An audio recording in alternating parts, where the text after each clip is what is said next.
Você está viajando por outra dimensão, um lugar não apenas da visão e do som, mas também da mente. Uma jornada em uma terra maravilhosa, cujos limites são os da fantasia. Sua próxima parada, além da imaginação. A planet far more developed than Earth, but we come as friends. Although we know your language, our own methods of communication are mental rather than verbal. Hence, the voice you hear me speaking with is totally mechanical. Our intentions are honorable. We desire, above all things, to help the people of Earth, to establish embassies here, and in the near future to set up reciprocal visits between Earth people and Canamites. Perhaps you watched this initial questioning. Most people on Earth did. On television sets, radios, shortwave. And surely some of the questions asked by your representatives must have been identical to more than a few of your own. Because as a race, we're unaccustomed to charity. Brutality is a far more universal language to us than an expression of friendship from outer space. Olá, ouvinte! Seja bem-vindo a mais um episódio sobre a série clássica Além da Imaginação. Eu sou a Angélica. E eu sou o Marcos. Hoje nós iremos falar sobre o episódio número 89 do geral da série, episódio número 24 da terceira temporada, To Serve Man, para servir o homem. Esse episódio, né, Marcos, ele é um episódio considerado um dos maiores episódios de série de televisão. Ele é muito querido, muito recordado, muito satirizado. Isso é engraçado até quando você para pensar os lugares onde ele foi satirizado. E é um episódio realmente com plot twist federal, né, eu diria. Sim. Ele tem um plot twist. A gente já vai falar disso, não vamos queimar pauta antes, mas inclusive o plot twist é uma das principais sustentações desse episódio que faz ele ser lembrado pelos fãs e ficar sempre no top das listas, né? Uhum. E tem uma coisa legal para você que gosta de escutar o podcast. Antes de ter assistido o episódio, eu recomendo muito para você assistir o episódio primeiramente, viu? Inclusive, como tem uma referência direta, né? O episódio também dessa segunda temporada da série apresentada pelo Jordan Peele. Até porque, para a gente poder fazer uma crítica e tal, ou comentar, a gente gostaria, né, que você tivesse assistido também, que você vai ver os pontos dos quais a gente está ali, né? Trazendo os problemas, que vamos colocar assim, que é um episódio bem problemático, esse que faz referência a To Serve Man, da série nova. Sim, infelizmente. A direção desse episódio fica por conta do Richard L. Bear, o roteiro é do Rod Serling, baseado num conto do Damon Knight, que é um autor muito famoso de ficção científica. Esse conto, por sinal, ele já era famoso antes de ir para a série The Twilight Zone. Quer dizer que você vai ter ali uma história que já tinha um certo sucesso, saiu em revistas de ficção científica. Você quer falar um pouquinho sobre o Damon Knight? O Damon Knight, ele era um dos grandes escritores de contos de ficção científica dos Estados Unidos ali nos anos 50. Ele era um cara e ele era um cara muito bem enturmado também. Tanto é que ele formou um grupo chamado The Futurists. Era um grupo de escritores de ficção científica, escritores importantes, e eles eram muito ativos nessa coisa da divulgação do gênero ficção científica. E procuravam meios de publicação, procuravam dar premiações, e eles exerciam também, sobretudo o Damon Knight, o papel também de críticos. A ficção científica ela era uma coisa meio marginal dentro do universo da literatura. Então a crítica de literatura não se interessava muito. Mas os próprios escritores faziam, nas revistas em que eles publicavam, resenhas críticas das obras uns dos outros, para que esse nicho de literatura pudesse ter uma fortuna crítica também, uma exegese crítica. E o Damon Knight foi muito importante nesse sentido. E, enfim, a obra dele depois recebeu diversas republicações em coletâneas que compilam os contos dele, e cada vez que ele ganha republicações, a importância dele dentro do gênero só aumenta. Com certeza, né?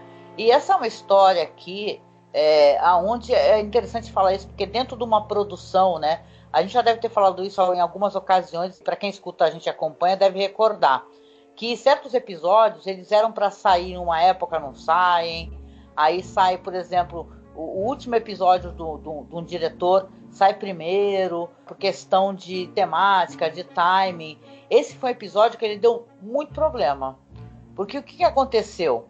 Ele era para ter saído, na verdade, na mesma época, mais ou menos, que 5 personagens em busca de uma saída, ou The Jungle. Mas acabou indo mais para frente, né, da temporada, por quê? Né, a primeira vez que o Rod Serling assistiu o primeiro corte, né, como ficou o episódio, ele não gostou. Aí ele chamou o produtor, o Buck Houghton, falou assim, ó, vamos fazer novas filmagens, precisamos melhorar a questão de som. Se você assistir o episódio, você vai reparar que tem muitas colagens, né, de filmes antigos relacionados à ficção científica. Teve uma questão também do ator, né, que faz o personagem do Alien. Eles não gostaram da voz dele.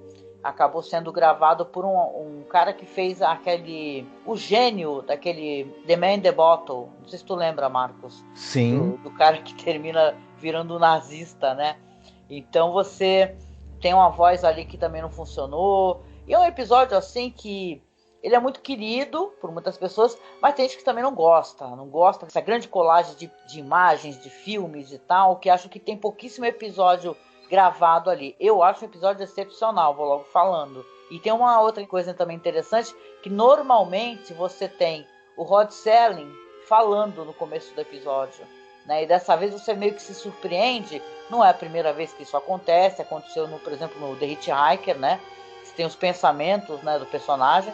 Aqui começa com uma pessoa fazendo uma narração em off, que é um personagem que vai contar a história pra gente. É como se fosse o ponto de vista dele, né, que é colocado na história.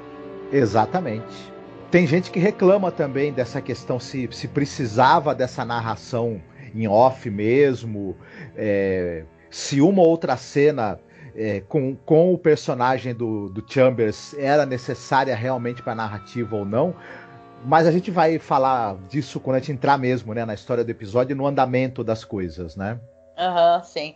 E foi tanto rolo para gravar esse episódio que chamaram até aquele diretor, o James Sheldon, que é do Long Distance Call, It's a Good Life, para poder também dar pitaco, né? Porque o negócio estava realmente, né? É um episódio muito, eu acho, na minha opinião, que ele é um episódio até bastante audacioso, sabe? Ele usa cenas, por exemplo, de O Dia em que a Terra Parou, dos filmes dos anos 50, né? Terra contra os discos voadores. Tem efeitos especiais do Ray Harryhausen, gente, só que ele não está acreditado, né? Aqueles efeitos da nave, aquela parte rotativa, teve o apoio ali do Ray Harryhausen dando suporte pro pessoal da série.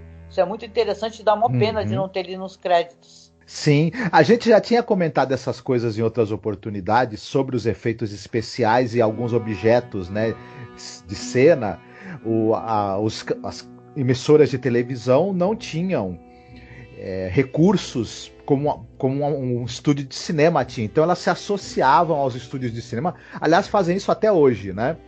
Para que eles ajudassem na produção das séries quando precisava de algum efeito visual. No caso, eles cediam objetos como naves, como vestimentas e também partes, né, de filmes, onde você tinha uma cena com efeitos visuais, uma cena um pouco mais cara, você usava aquela cena de novo, um pedaço dela no episódio de alguma série, para cortar custos e tornar aquilo viável, né? E a imaginação faz isso demais. Você tem a nave lá do Planeta Proibido que aparece a série inteira, praticamente. Sim. Quando tem alguma nave é ela.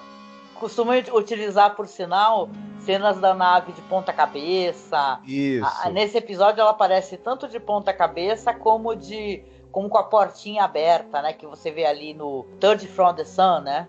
O Leslie Nielsen, quando ele tava com a família assistindo Além da Imaginação, ele falava: olha, eu tô dentro daquela nave ali, viu? Pois é. Esse foi um episódio realmente muito problemático, mas também o Serling, né? Claro, ele tem a decisão de roteiro, vem do Serling, do Buck Houghton. Foi uma sacada genial, né? Ele fez algumas alterações, A gente não fez a sinopse ainda para falar dessas alterações, mas ele fez algumas alterações a partir do conto do Damon Knight, mas foram alterações curiosas, sabe? A gente vai falar, tem uma cena dele entrando na ONU assim, que você fala, caraca, muito legal mesmo. Certo. Teve alteração também por conta da maquiagem. O William Tuttle resolveu criar um visual para os alienígenas muito diferente do visual que seria o do conto. E interessante, né? Porque eles leram no conto, os alienígenas têm uma aparência meio humana e meio porco, meio porcina. Ele já tinha criado, o William Tuttle, uma maquiagem, uma máscara que era meio parecida com porco, no episódio que é o Eye of the Beholder. E aí o pessoal falou, poxa, ele vai conseguir fazer direitinho isso daí. No fim ele fez uma coisa totalmente diferente, né? Usando uma cabeça grande, né? Como se o cérebro fosse muito desenvolvido para dar uma ideia de inteligência superior. Isso já foi feito, inclusive, naquele filme Guerra Entre Planetas, um filme de 55, This Island Earth, em que os aliens tinham essa cabeçona também, né? Pra denotar inteligência, né?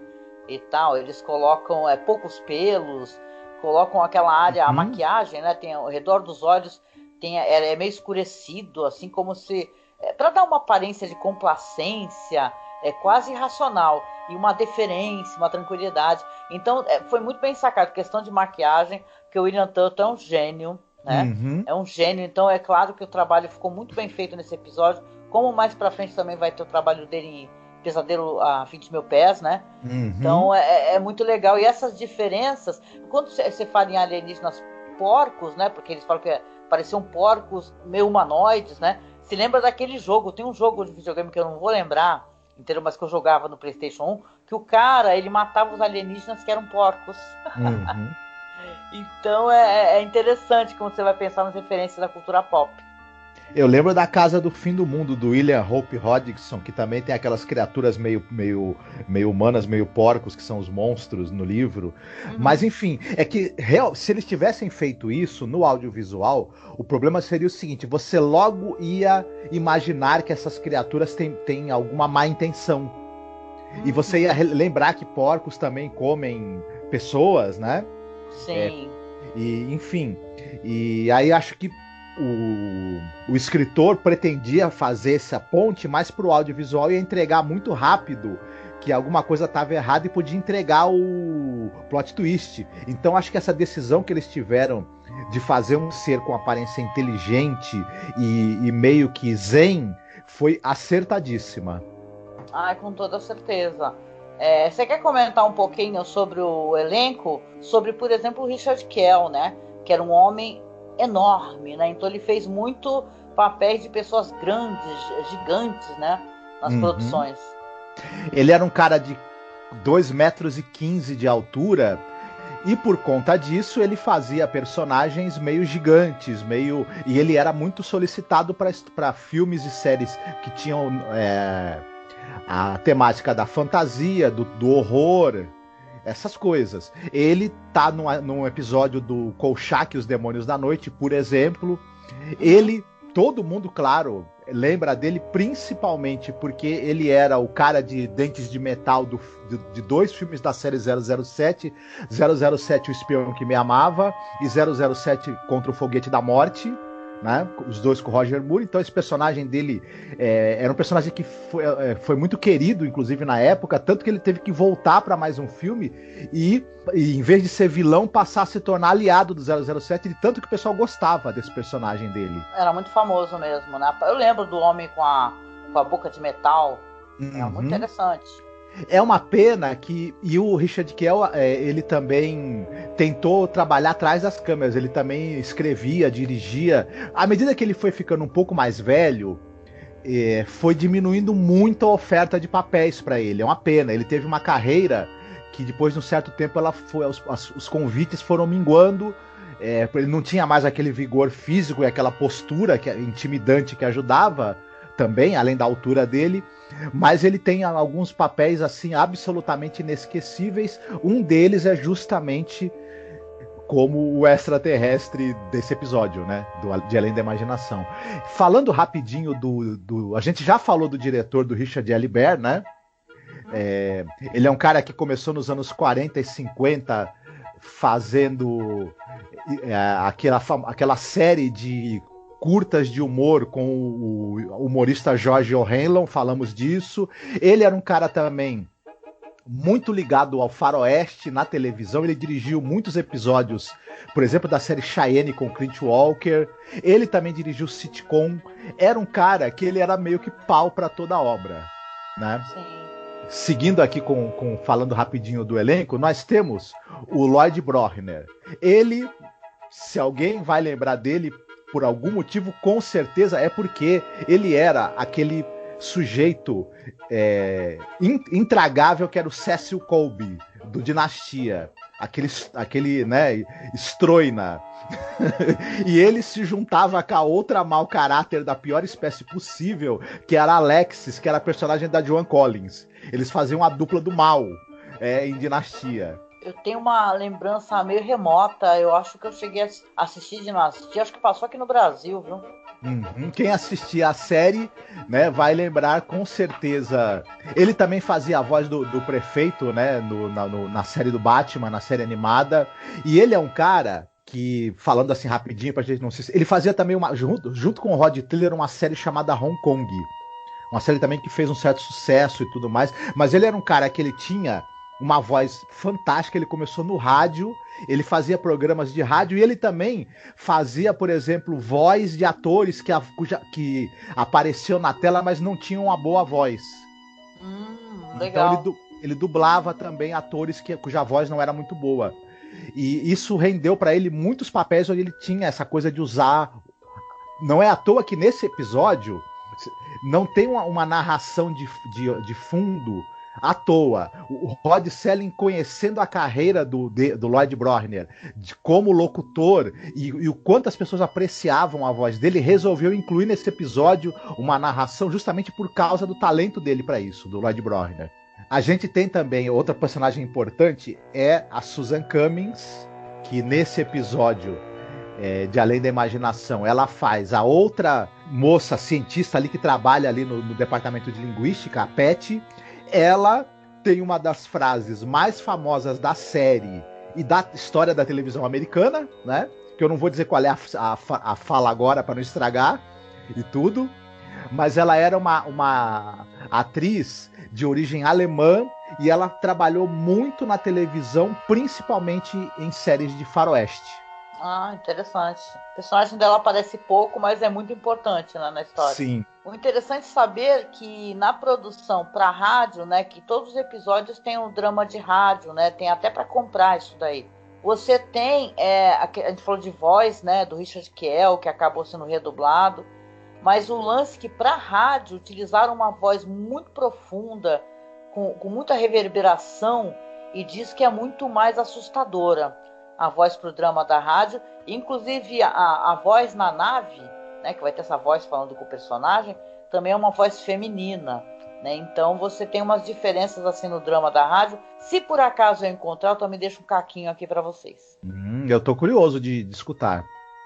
Ladies and gentlemen of Earth, we greet you in peace and friendship. We come from a planet beyond your solar system and well beyond your galaxy. A planet far more developed than yours. Why are you here?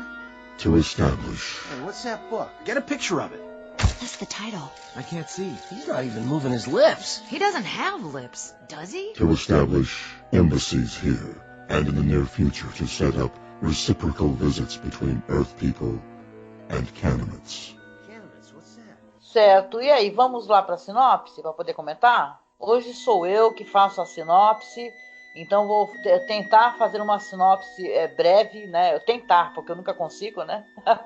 Para que a gente possa comentar nossas impressões. Então, nós vamos ter ali no começo do episódio o personagem Michael Chambers, que está trancado sozinho em uma sala. Tem uma voz dele oferecendo a ele uma refeição, que é entregue ali por uma pequena abertura na parede. Ele recusa, né? E começa em off, então, ele contar o que aconteceu. Aí você vai ter um cenário que vai mudar para vários meses antes, onde ali na Terra vai se descobrir a invasão dos Canaanites, né, que é uma raça de alienígenas de 2 metros, mais de 2 metros de altura.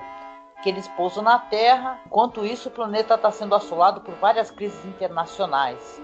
Aí, o secretário-geral ele vai se reunir, né, com os outros líderes, anuncia o pouso dos alienígenas e acaba que durante essa reunião, essa entrevista coletiva, um dos alienígenas vai chegar para poder falar com os representantes, né, de vários países, né? Tem o cara da América Latina, tem o cara da França, o cara da União Soviética, que é um cara de bravo, né? Então você vai ter ali as personalidades meio que caracterizando os países, né? Tem um momento que inclusive alguém fala lá, acho que é o secretário-geral, fala que no Rio de Janeiro, né? Ele até fala, né? Do Rio de Janeiro. Aí esse alienígena enorme vai se apresentar numa cena muito legal, interessante. Os caras estão todos olhando para cima, assim, né?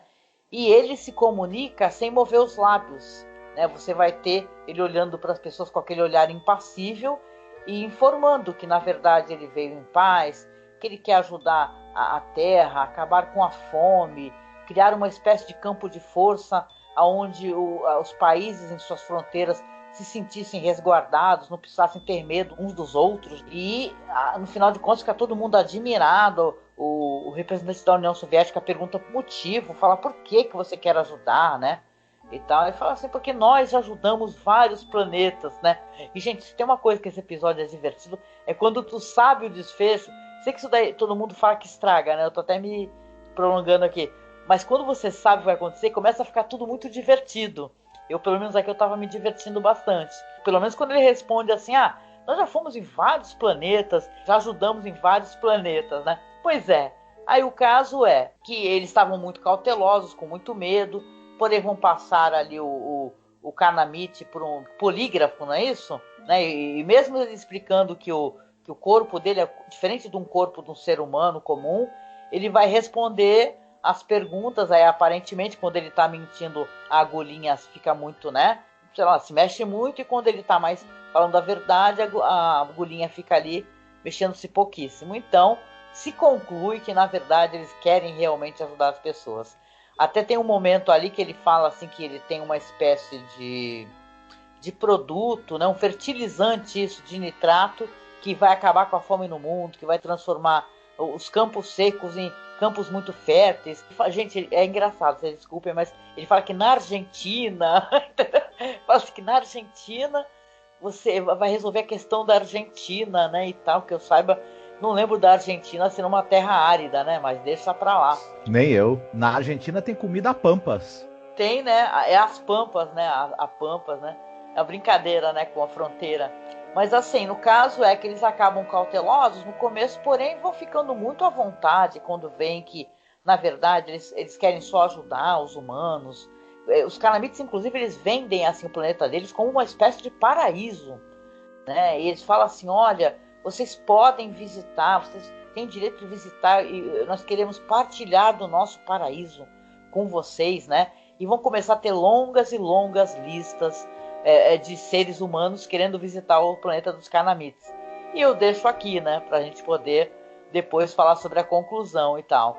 O que você achou, Marcos, desse episódio? Alguns pontos que tu tenha te chamado a atenção? Na verdade tem tanta coisa para comentar que eu não sei nem direito por onde começar, mas vou tentar começar pelo... Primeiro que esse episódio ele tem uma semelhança muito grande. Um ano depois, mais ou menos, iria começar a ser veiculada a série A Quinta Dimensão, The Outer Limits. E ela tem muitos episódios em que você tem alienígenas entrando em contato com os humanos. Normalmente são hostis, ou eles têm planos de dominação malignos, assim, incríveis. É um produto muito da Guerra Fria, claro, né? Esse medo ali do estrangeiro, né? E esse episódio de Além da Imaginação, ele tem muito dessa coisa da ficção científica dos anos 50. Tanto é que ele se utiliza, inclusive, de filmes, né, de trechos de filmes para os efeitos especiais. Ele tem todo esse sabor das histórias de ficção científica da época dos anos 50. Ele é uma grande homenagem a isso. Inclusive, o Damon Knight, ele é um escritor justamente dessa fase dos anos 50 da ficção. nos Estados Sim. Unidos. Então, a primeira coisa é que ele é dele, quem gosta do gênero, quem gosta do cinema de ficção científica da época, dos anos 50, não tem como não gostar desse episódio. Ele é muito interessante, ele é muito divertido, ele tem uma ironia ali muito fina, porque o ser humano tem essa coisa, essa arrogância de achar que ele vai colonizar o espaço, né? Ele é o conquistador e tudo. Ele não, ele o ser humano está acostumado, por exemplo, a se ver como superior. Então eles parece que eles não. Ele aceita muito fácil, tem alguma desconfiança, mas eles aceitam muito fácil essa reverência e essa vontade dos extraterrestres de ajudá-lo de graça, né? Uhum. E como se o ser humano não fosse violento, destruidor, como se o ser humano merecesse isso, né? Enfim, e é muito curioso, visualmente falando, essa coisa que eles, de terem usado o ator, o Richard Kiel, a maquiagem como foi feita, e essa coisa dele não falar, dele usar telepatia para se comunicar com as pessoas e manter aquele semblante todo impávido, tranquilo. Essa coisa do início do episódio, em que, através da narração e do estado de nervos em que o personagem do Michael Chambers está, a gente sabe desde o início que tem alguma coisa de errado, a gente só não sabe o que exatamente.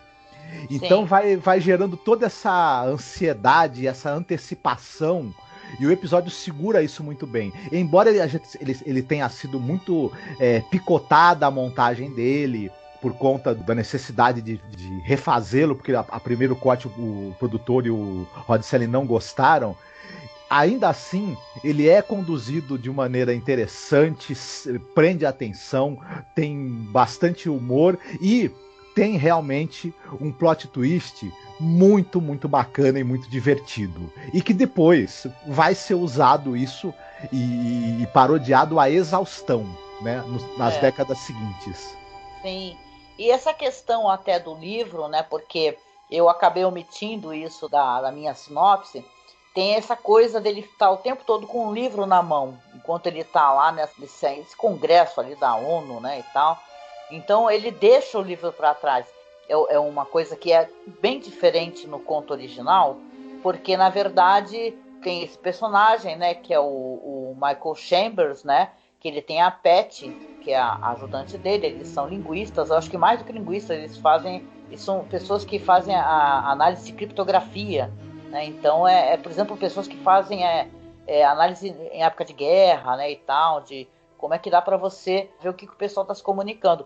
Só que isso fica um pouco improvável dentro da história, se você pensar assim friamente, porque é uma língua que os Canamites falam, é uma coisa que não tem uma pedra de Roseta, por exemplo, para você poder fazer uma análise de quais são as vogais, né? Como é que eles chegaram nesse ponto. Uhum. E no livro tem um outro cara que é um alienígena junto com o personagem, que a história é narrada toda pelo ponto de vista de um secretário da ONU. E ele tem já uma história que se passa no futuro, né? Onde você tem uma pessoa de outro planeta, não é uma coisa tão incomum. Uhum. E tem esse personagem que é um alienígena, então ele tá junto com esse secretário da ONU, que eles estão tentando fazer a tradução. Ele rouba o livro, na verdade, do Canamite, ele não é uma coisa que ele esquece para trás. Por que você fica se perguntando na história, por que ele esqueceria um livro? Na verdade, dado a importância que você vai ver no final, do que significa, né, inclusive o título do livro, o que está contido. Então você tem essa diferença, não é uma crítica, apenas para apontar, né, o lance do livro e o personagem do Michael Chambers, que é tudo meio assim, é meio para ter esse plot twist mesmo, porque você vai ter eles no começo falando assim, que é isso que, na verdade, é o mais importante na história, que vai fazer mudar a opinião das pessoas. Não é somente o polígrafo, ou eles falarem, ou eles provarem que eles têm um fertilizante tão bom que pode fazer com que qualquer terra produza, ou então uma fonte de energia quase que inesgotável e barata. Vai ser, no caso, o título do livro, que eles vão traduzir, que é To Serve Man, que é para servir o homem. Então eles pensam assim, para servir o homem, caramba, eles estão aqui para nos servir, né? Você pensa assim, caramba, então vamos, né, são super gente fina, vamos vamos fazer tudo que essa galera sugerir, vamos visitar o planeta deles sem medo. Então, e isso daí também é uma outra crítica também de pessoas, na verdade, que são críticos mesmo de ficção científica, que falam essa palavra, a palavra servir, ela não tem o mesmo significado em todas as línguas, entendeu? O mundo é gigante, né? Essa palavra servir, né? Ela não serviria, né? O significado que fica tanto quanto dúbio, né?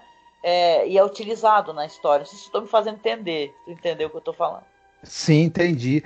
O roteiro, como você mesma falou, e está muito correto, ele faz uma certa confusão com essa coisa de eu decodificar uma língua e eu decodificar uma criptografia. Quem desvenda a criptografia é matemático, porque na verdade criptografia não é uma língua, ela é um sistema que está encobrindo uma língua, só que ela segue alguma regra matemática que você não sabe, para que a pessoa que vai receber a mensagem criptografada possa ler a mensagem, né? E Isso. já língua é outra coisa. Língua é um outro sistema diferente de uma criptografia, que você precisaria de um linguista, né? Isso, como naquele filme, né? Aquele filme que a gente assistiu, que é um filme muito bonito do Denis Villeneuve, né?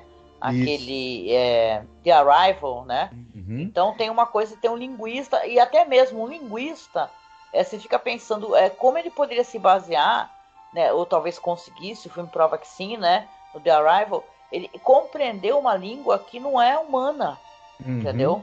Porque nossa língua, olha, eu não sou uma professora de português nem nada, mas a nossa língua, muito da nossa língua, várias línguas de vários países se baseiam às vezes no latim, entendeu? Então você consegue, pela origem da linguagem, você ir atrás, né?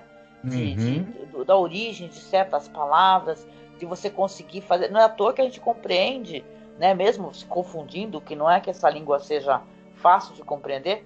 Por exemplo, o espanhol, o castelhano, né? A gente já assistiu, né? Mesmo nós dois, alguns filmes em castelhano, né? Com legendas em castelhano. Então é outra coisa, é uma língua que não é da terra, né? É como você querer entender o cirílico, né? É impossível, né? É complicado. Mas é que eu acho que o público na época também estava mais familiarizado com essa coisa até pela proximidade da época da Segunda Guerra e tudo mais, e dessa coisa das trocas de mensagens entre espiões das superpotências, enfim, o público estava mais familiarizado com essa coisa do uso da criptografia. Então, talvez por conta disso. Mas, enfim, há uma série de facilitações que são feitas, né, para que a história chegue onde ela precisa chegar, né? Mas, ao mesmo tempo, você imagina também essa coisa. Os anos 50 era aquela coisa, tinha uma tensão no ar, o medo da guerra nuclear, uma série de coisas que imagine eu chegar um extraterrestre e falar, poxa, nós vamos trazer a paz e você vai poder viajar para conhecer outro lugar. Enfim, você tinha essa coisa que nos anos 50 você não podia ir para metade do mundo. Quem era do Ocidente não podia viajar facilmente para o Oriente, para todos os locais. E vice-versa. Então, essa coisa de você poder viajar livremente para outro planeta, conhecer outra civilização, era muito tentador. E as pessoas embarcaram nessa aventura sem saber onde estavam se metendo. Uma época muito workaholic, né? Eu lembro da cena das pessoas na fila para a nave espacial, elas conversando, e são conversas engraçadas. Por sinal, aparece a esposa do Richard Attenborough, o diretor, uma das mulheres na fila também, só que ela também não é acreditada. Então você tem ali as pessoas falando, quando a gente chegar lá, são férias direto. Você pode fazer o que você quiser, porque já tá correndo ali a rádio peão, né? De boca em boca, então, você pode ficar o tempo todo, sei lá, de sunga, ou tomar, não sei o que, uma pina colada, isso aí sou eu que estou sugerindo, né? Mas fica esse papo furado, porque cada um vai contando pro outro e vai aumentando, que na verdade o planeta ali dos Canamites é o paraíso, é a nave direto pro paraíso. E cara, a gente tem que falar logo desse plot twist, porque inclusive libera a gente de comentar algumas coisas que são divertidas. Você gostaria de fazer as honras? Sim, o livro que o Kanamita, né, Kanamite estava levando, que tem o título de To Serve Men, na verdade é um livro de receitas, porque eles querem os humanos como lanche. Que terrível isso. Ou talvez até como almoço e jantar também, não sei se é só lanche, né? Pois é. Não, e enquanto as pessoas estão conversando ali na fila, elas passam por uma balança e tem um Kanamichi ali que ele tá felizão, vendo as pessoas passando, assim, a pessoa gordinha e tal, e todo mundo entrando. E detalhe, porque a gente já vai ter esse recorte quando as pessoas já estão entrando na nave, já meses depois que eles apareceram, não é uma coisa rápida, eles já estão ajudando vários países. Entre as fronteiras já tem os campos de força, então eles não enxergam isso de maneira onde eles sintam receio, até porque os seres humanos ali, eles estão pensando que os alienígenas estão ali para servir, né? Eles estão para nos ajudar. E é meses e meses depois. Esse personagem, o Michael Chambers, ele está conversando ali com a Pat, ele inclusive faz uma reflexão, fala, tanta gente já foi pro planeta dos Kanamites, ou Kanamites, não sei, e porra, ninguém volta, né? O negócio é tão bom que ninguém volta, né? E ele pergunta, quando ele tá conversando com a Pat, fala assim, pô, e aí, você vai pro planeta? Aí ela fala, já tô na lista. E aí ele, eu também. Ou ele até fala a minha, acho que até antes da sua, né? E ela fala, ninguém tá querendo mais traduzir esse livro, nem nada, perderam totalmente o interesse, mas eu vou continuar a traduzir.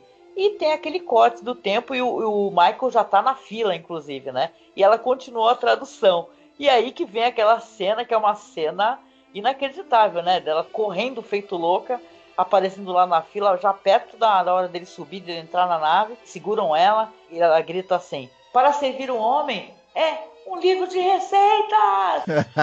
E ele começa, regala um olho, fica desesperado, os Kanamites segura ele assim e tal, coloca ele pra dentro da nave e tá armada, lá Negrossa e confusão, entendeu? Porque já era, né? Aí você já vai ter, na verdade, o final é o Chambers que tá a bordo, né? De novo estão oferecendo uma refeição pra ele e ele joga no chão, só que aí entra um Kanamite ali, pega a comida do chão e fala assim, pra ele, não queremos que você perca peso, hein? Aí ele fica ali assim, pensando, ele tem o negócio da quebra, né? Porque ele olha pra câmera e fala assim, né? E você? Você ainda tá na Terra ou tá na nave comigo? Realmente não faz muita diferença, porque mais cedo ou mais tarde estaremos no menu, todos nós. E aí começa a comer a comida e termina desse jeito, né? Uhum. Desse jeito meio desesperançoso, pra dizer o mínimo, né? Mas esse episódio, gente, você sabendo... É o tipo de spoiler que, na minha opinião, tá? Você ganha mais sabendo do spoiler do que qualquer outra coisa. As coisas que os alienígenas falam, o humor disso, deles falarem que já passaram por um monte de planetas, entendeu? Que eles estão ajudando todo mundo. Eles querem que todo mundo coma muito bem, porque, na verdade, eles querem que todo mundo fique gordinho pra poder entrar na nave. Entendeu? É meio João e Maria, né? Você vai comer pra poder entrar pro forno. Uhum. Eles estão alimentando o povo da Terra, né, com aquela substância que eles forneceram, que aumenta muito a produtividade do solo. Vai a humanidade comer até dizer, vai ficar todo mundo de gordinho. E durante a viagem, eles ainda te alimentam também com a comida reforçada, que é para você chegar lá com bastante carne, bastante gordurinha, que quando você vai fazer o churrasco ajuda, né, a ficar a carne mais tenra. E vão papar a humanidade assim. Ai, gente, né? E detalhe, tem o campo de força nas cidades que você não pode fugir, né? Eles fizeram tudo, eles planejaram tudo direitinho, ganharam a confiança, engordaram o pessoal, prenderam o pessoal com os campos de força, porque agora quando as pessoas ficarem sabendo, talvez, que vão virar alimento, não tem mais como resistir, porque os exércitos também foram desmobilizados, né? Porque na verdade não tá tendo mais preocupação de invasão entre as fronteiras e tal, então não tem mais guerra, e realmente essa questão dos campos de força era para acender um alerta, porque na verdade o mesmo campo de força que tá te protegendo, ele tá te prendendo, né? Então você tá preso. É um episódio muito legal esse daí, tudo que envolve ele, né? Maquiagem, é legal, esses recortes todos eu acho divertido. Quando eu vejo isso nos filmes antigos, eu gosto de aparecer recorte de jornal, pedaço de filme. Então fica uma coisa assim dinâmica, né? Na verdade, talvez o Serling tenha acertado em ter tomado essas decisões de querer um episódio com... Porque é uma coisa a mais... A série, ela trabalha muito com personagens, né? A questão do personagem. É uma análise de microcosmos, né? Vamos colocar assim, né? Só que aí não. Aí você tá falando do planeta, né? Do planeta Terra, né? Vai ter isso, por exemplo, em Night Gallery. Eu nunca vou esquecer aquele episódio do moleque que previa terremotos. Acho que esse que é o título. Nossa, que é um episódio que é uma porrada no coração, né?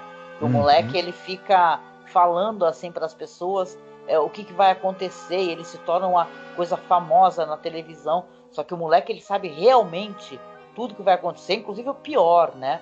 Então vai ter aquelas cenas, mesma coisa também, de estradas cheias de carros, do mundo pegando fogo assim, naquele mundo ardente, né? Febril. Então é interessante, eu gosto muito do episódio, né? E eu queria perguntar para você, porque nós assistimos, fizemos questão, olha só, que a gente prometeu de fazer um podcast sobre essa segunda temporada da série do Jordan Peele, só que esse episódio aqui, que na verdade ele não é uma sequência de To Serve Man, que na verdade é o último episódio da segunda temporada, o 10º, né? Que é You Might Also Like, né? Que esse na verdade eu acho que tá mais para uma homenagem, na verdade, do que uma sequência, apesar que dá para você, né, levar em consideração o que acontece aqui e tentar colocar junto. Não sei o que tu acha, a gente conta um pouquinho? Pode ser. Você vai ter ali a Gretchen Wall, que ela interpreta a Janet Warren, né, que ela é uma dona de casa muito rica, tem 2 filhos, estão todos lindos numa foto, uma casa maravilhosa, e ela vive sofrendo uns apagões, né? Que ela ouve uns sons estranhos e acorda na cama dela, totalmente vestida de tênis, por exemplo. Ela está muito sozinha, né? E nessa realidade que eles vivem, tem um negócio das pessoas ficarem sonhando com sonhos que parecem, na verdade, propagandas. Parecem até propagandas da Apple, né? Esse episódio tem uma coisa meio de Black Mirror, eu achei, né? Sem ser tão interessante quanto Black Mirror, né? E olha que isso é uma crítica, porque eu gosto dos episódios, até acho que a série deu uma caída na última temporada, mas é interessante é que Black Mirror é inspirado em The Twilight Zone, né? Visivelmente inspirado. Mas tem esse lance das pessoas, cada família querer ter um ovo, né? Todos têm o seu momento de relaxamento, é uma cultura onde é uma coisa desenvolvida, moderna, mas desse lance de cada família tem que receber esse tal ovo, né? Então todas as mulheres, no caso, ficam ansiosas de receber esse ovo aí. No caso da Janet, ela começa a desconfiar de tudo isso, ficar angustiada com a situação. Ela até chama uma vizinha, que ela fica o tempo todo de maneira muito, né, boba, desnecessária, falando da casa dela, o que ela tem, o que ela não tem, rola uma certa inveja. E ela fala para a vizinha, fala, você vai querer ter esse tal de ovo? Né? Que ovo que é esse? Né? Você vai querer?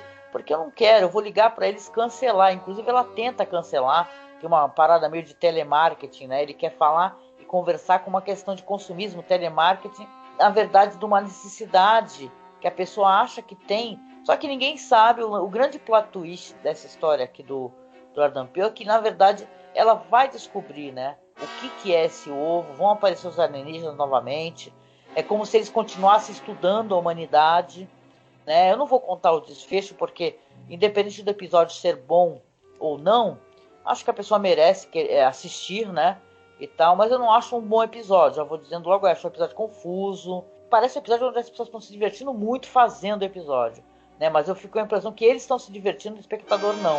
Ele referencia o To Serve Man, só que ele quer colocar uma questão de consumismo, né, dentro dessa equação, que as pessoas sonham, né, com propagandas onde é importante ter esse ovo. Para fechamento de episódio, quando eu penso assim, no fechamento da primeira temporada, que é o The Blurry Man, que é um episódio que emociona, é um episódio que faz uma referência a episódios importantes da série, e eu penso nesse, que é o fechamento da segunda temporada, aí eu sinceramente já vejo que realmente foi um problema essa segunda temporada, não colocando todos os episódios no mesmo balaio. Eu acho que tem episódios bons, outros não são tão legais, mas esse daí para fechamento ele é bem problemático mesmo, na verdade. O que tu achou? Esse episódio para fechamento de temporada é pro pessoal cancelar a série mesmo, viu? Cancelaram, né? E cancelaram, uma pena, né? Nada nesse episódio funciona bem. Não querendo me estender muito. Não, as atuações até funcionam. Eu gosto das atrizes. Até a vizinha dela, que você não assistiu.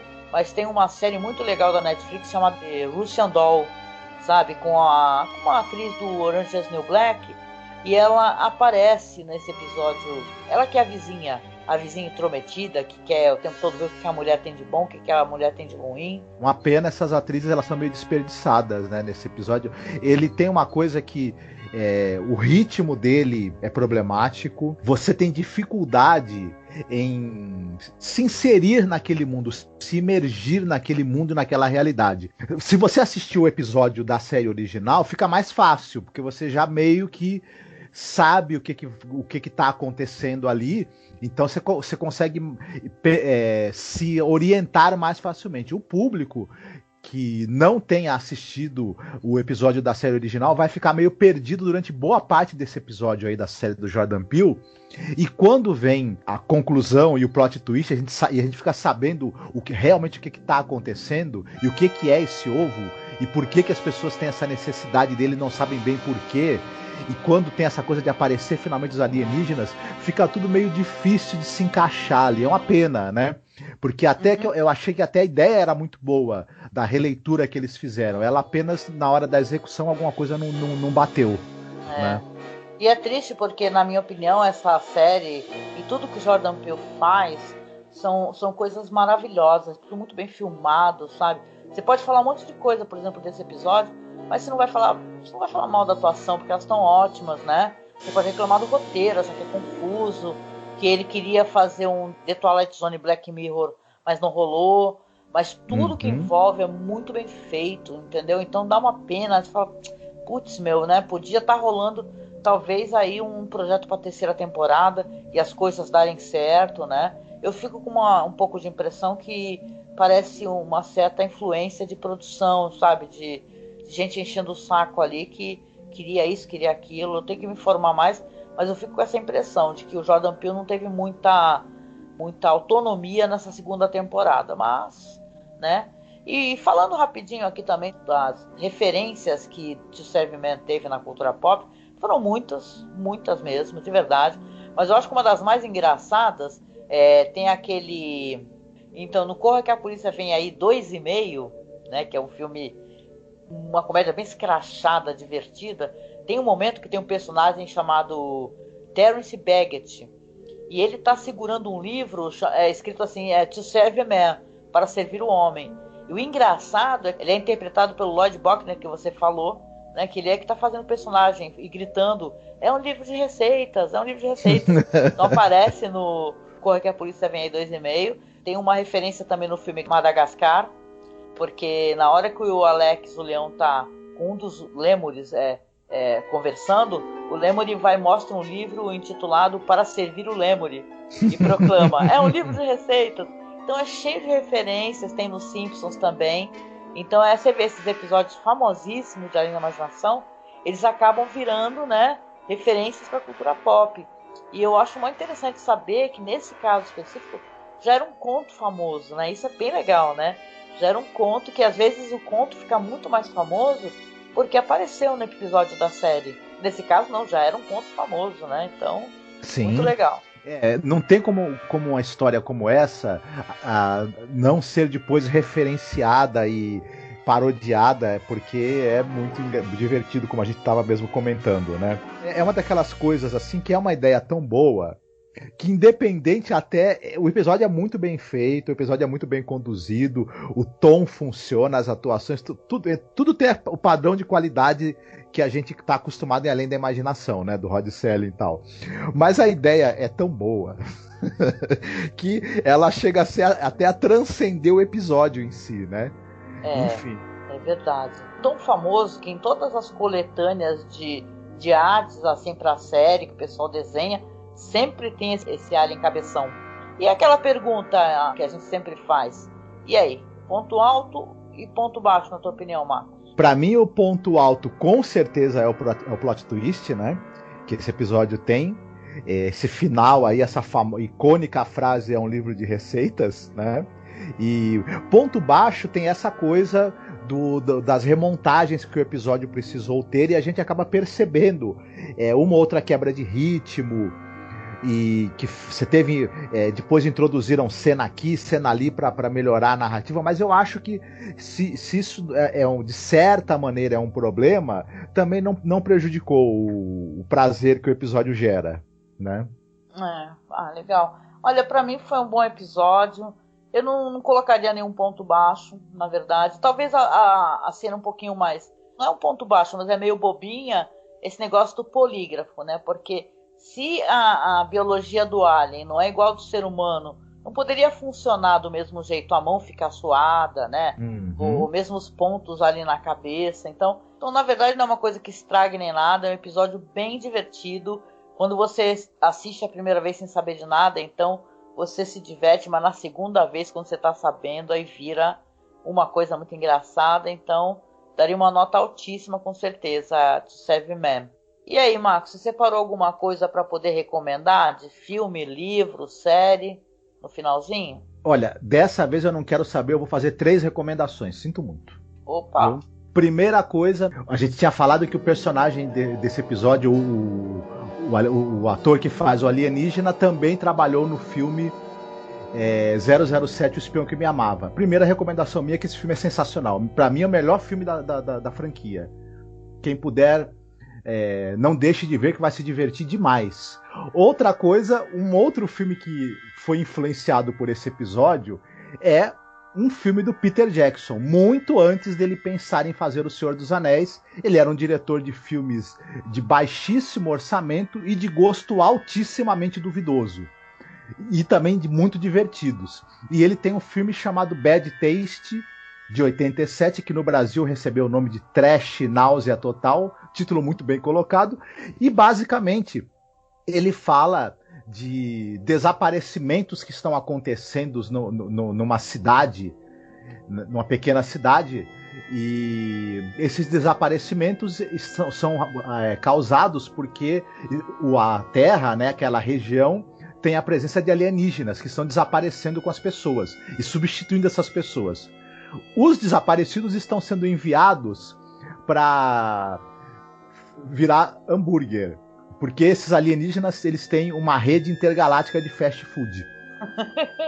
Né? E um grupo de jovens vai precisar desvendar esse mistério e enfrentar esses monstros sanguinários e comedores de carne humana, tudo com efeitos especiais e efeitos de maquiagem que custaram no máximo R$1,99 e ainda teve 1 centavo de troco. Muito famoso, né? Peter Jackson é um dos casos assim mais curiosos do cara que fazia um trash zoadíssimo, né? Mas divertido, e foi parar, né, na parte mais onde tem mais dinheiro, né, de Hollywood, né? Fazendo mega produções. Isso. Né? Então... Mas o Peter Jackson, você não pode dar dinheiro pra ele, tem que dar pouco dinheiro. Se der muito, ele faz um filme que, bom, enfim, não vamos... De qualquer maneira, é um filme divertido, sim, né? Os filmes da fase trash do Peter Jackson. Sim, e pra finalizar, minha última recomendação é uma história em quadrinhos. O Moebius, aquele autor de histórias em quadrinhos francês, ele publicou uma história que é uma das histórias de ficção científica mais famosas do quadrinho europeu. É uma história chamada O Homem é Bom. E esse título muito divertido tem a ver porque na história um astronauta é capturado num planeta por um grupo de seres primitivos e que desejam descobrir se ele é bom no sentido culinário da coisa, né? Pretendem devorá-lo. Só que na hora que ele vai ser comido, acontece uma determinada coisa que é a grande sacada dessa história. E foi publicada mais de uma vez no Brasil. Acho que a mais recente publicação é numa coletânea da editora Nemo. Quem puder encontrar, vale muito a pena, tanto essa história quanto as outras que fazem parte da coletânea. Legal. Interessante, já gostei também, fiquei interessada. Pois na minha recomendação, eu não sou que nem o Marcos, não vou recomendar um montão de coisa, mas é impossível você conhecer essa história aqui e você não pensar no filme Silent Green, né? Porque é um filme do Richard Fleischer, é um filme de 73, estrelado pelo Charlton Heston, Lee Taylor-Young e o Edward G. Robinson, que viria a falecer pouco tempo depois, na verdade, aonde você tem um futuro ali, uma distopia, né, que é interessante que diz que se passa em 2022, cara. A gente tá em 2021, entendeu? Então a sinopse é que em 2022 os efeitos cumulativos de superpopulação, poluição e uma espécie de catástrofe climática causaram ali uma grande escassez mundial de alimentos, de água e também de habitação.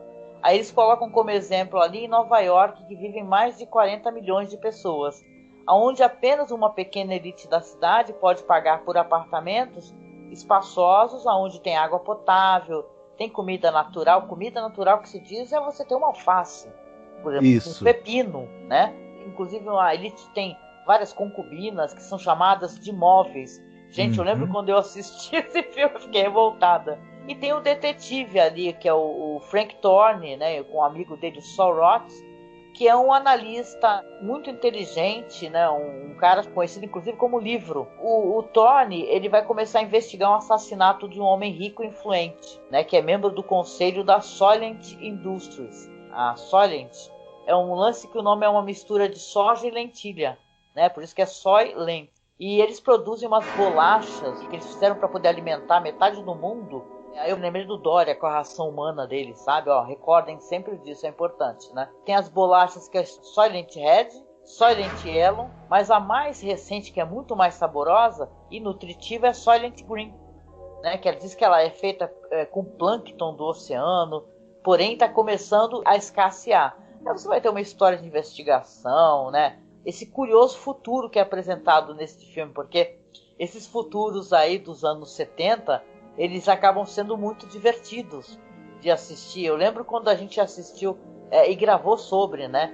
Aquele Proibido Procriar, tu lembra, Marcos? Sim. Né? Então é sempre muito divertido assistir esses filmes futuristas que são gravados nos anos 60, 70, né? Que fica um futuro muito curioso de acompanhar. Essa história tem um grande plot twist, tá? Muito parecido, tá? Com o que a gente viu aqui em Além da Imaginação, né? Que o personagem do Charlton Heston vai descobrir, né? O que acontece. Mas, olha, vale a pena, gente, para quem assistiu, né? Já faz algum tempo, reassista depois de assistir esse episódio, que você vai também achar bem legal. História muito interessante, porque é vagamente baseado num romance de ficção científica de 86, chamado Arrume um Quarto, Crie Espaço, do Harry Harrison, e acaba combinando realmente gêneros de policial e ficção científica. Então é interessante, não conheço a história original, mas é um filme muito, muito legal, né, Marcos? Eu gosto demais desse filme, demais mesmo. Quem ainda não viu, corra para assistir, que é uma excelente ficção científica, é uma excelente distopia. Gosto muito. Pois é. E a gente vem chegando no final, né? O podcast acabou ficando um pouquinho mais longo do que deveria. A gente pede desculpa porque esses episódios mais famosos são episódios onde tem muito mais texto pra gente ler, mais coisas para pesquisar, acabam sendo mais referenciados, então demora mais um pouquinho mesmo, né? Mas chegando no final aqui tem o lance da música, e aí vocês vão querer me matar dessa vez, ou não, ou vão querer me abraçar. Porque eu lembro quando eu sempre assisti muito a TV Cultura, gosto muito da TV Cultura, né? Eu tenho um filho grande, crescido, mas eu assistia muito com ele, né? Tinha programas maravilhosos. E eu lembro que passava, volta e meia, eu vi em algum desses programas lá, tinha aquela banda Palavra Cantada. As músicas são maravilhosas. Acho que eu já utilizei em algum podcast. Acho que aquele podcast sobre educação que eu fiz sobre professores, eu lembro de ter colocado Palavra Cantada. E eles têm uma música que aí é para você ir na pegada de humor, né? Chamada Fome Come, né? Que vocês devem conhecer porque é impossível, né? Que é aquele, gente, estou ficando impaciente, minha fome é persistente. Que, claro, tá falando de fome, né? E tá na hora de comer, e aquela criançada toda batendo lata, né? E comendo, e claro que tá falando também sobre desigualdade social, né? Não são em todos os pratos que há comida para comer, né? Ainda mais na época que nós vivemos hoje em dia, né? Com esse encarecimento dos produtos do supermercado, pandemia, né? Então é uma música mais para você levar na pegada de brincar de humor e você pensar, na verdade, nesses alienígenas cantando isso daí, porque seria divertido, né? Se você não for a refeição, com certeza. Com toda certeza, né? Então vai tocar no finalzinho para vocês Palavra Cantada, Fome Come, que eu adoro essa música. E no finalzinho também, claro, eu sempre deixo as redes sociais, então você siga nossas páginas do Facebook, gente. Dá essa força, dá essa moral pra gente, tá? Nós temos a página que é Masmorra Cine, que é a página do nosso site. O site que nós já temos há muito tempo, há mais de 10 anos. Tá? Então você siga lá, que é @Masmorra Cine. Tem a nossa página de fotos de bastidores, documentários da série, que é The Twilight Zone Behind Scenes. Vou deixar o link aqui na publicação, para você só linkar, já vai ser direcionado direitinho para a página. Temos o nosso perfil no Instagram, que é alimentado, a feed, né, alimentado pelo William Funchal, nosso amigo, nosso colaborador. A gente agradece sempre de coração, né, Marcos, pro William pela ajuda. Sim, o William tá fazendo um trabalho cada dia mais legal. O William é maravilhoso, eu não sei nem, às vezes fico até constrangido, eu não sei o que falar nos vídeos dele, que são vídeos tão legais. Então, gente, não perca a mesma oportunidade. Segue lá no Instagram, tá, que é @masmorracine, para ver as montagens que o William faz. Ele sempre coloca um diálogo interessante da série. Ele sempre toca as músicas que a gente escolhe. Então ele tem uma sensibilidade muito grande. E a gente sempre vai agradecer de coração, viu? A sua ajuda, viu, William? Beijo. Também temos lá o nosso perfil no Twitter, que é @masmorra_cast. E agora a gente tem Pix também, então você pode nos ajudar doando via Pix, que é uma maneira da gente receber assim, a sua doação de uma maneira mais rápida, eficiente, né? A gente tem os nossos apoios, como a gente já falou, os nossos padrinhos e madrinhas. Nós somos muito gratos no Padrim, mas o Padrim fica com uma porcentagem, né, do que é doado. Então, se você doar via Pix, a gente recebe integralmente a sua doação, tá? Então, se você puder, nos ajude via Pix. A chave é pixmasmorracine@gmail.com, tá? Temos também, claro, nosso perfil no Padrim e no Colabora Aí.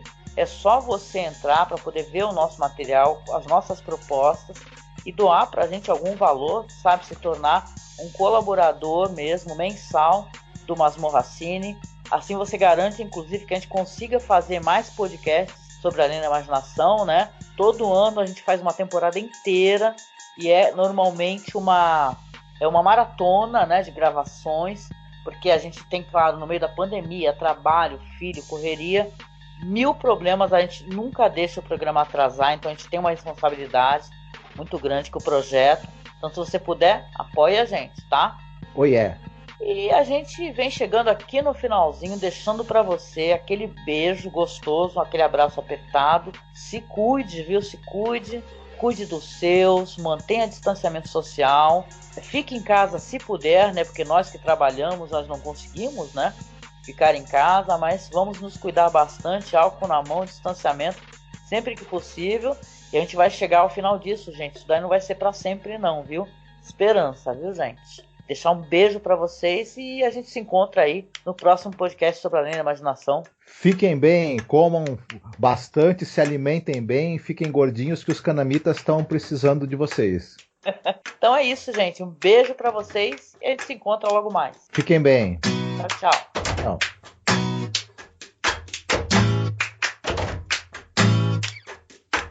Gente, eu tô ficando impaciente. A minha fome é persistente. Come frio, come quente. Come o que vê pela frente. Come a língua, come o dente. Qualquer coisa que alimente. A fome come simplesmente. Come tudo no ambiente. Tudo que seja atraente. É uma fome absorvente. Come nunca é suficiente. Toda fome é tão carente. Come o amor que a gente sente. A fome come eternamente. No passado e no presente. A fome é sempre descontente. Fome, come, fome, come. Se vem de Ela devora, ela devora, ela devora. coisa que alimente.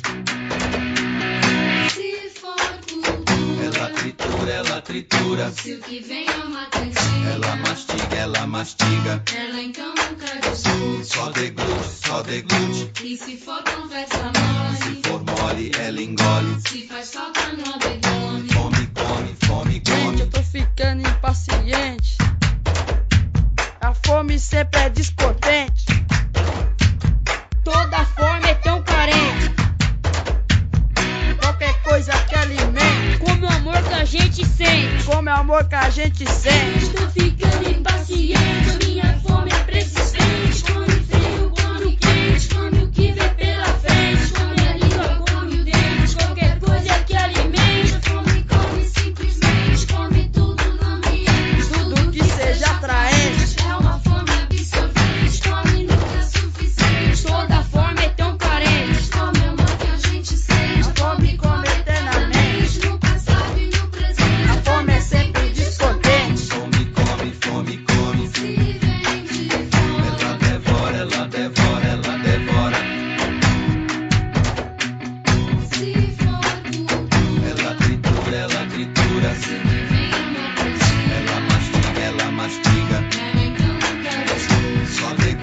só degute. E se for conversa mole, Se for mole, ela engole.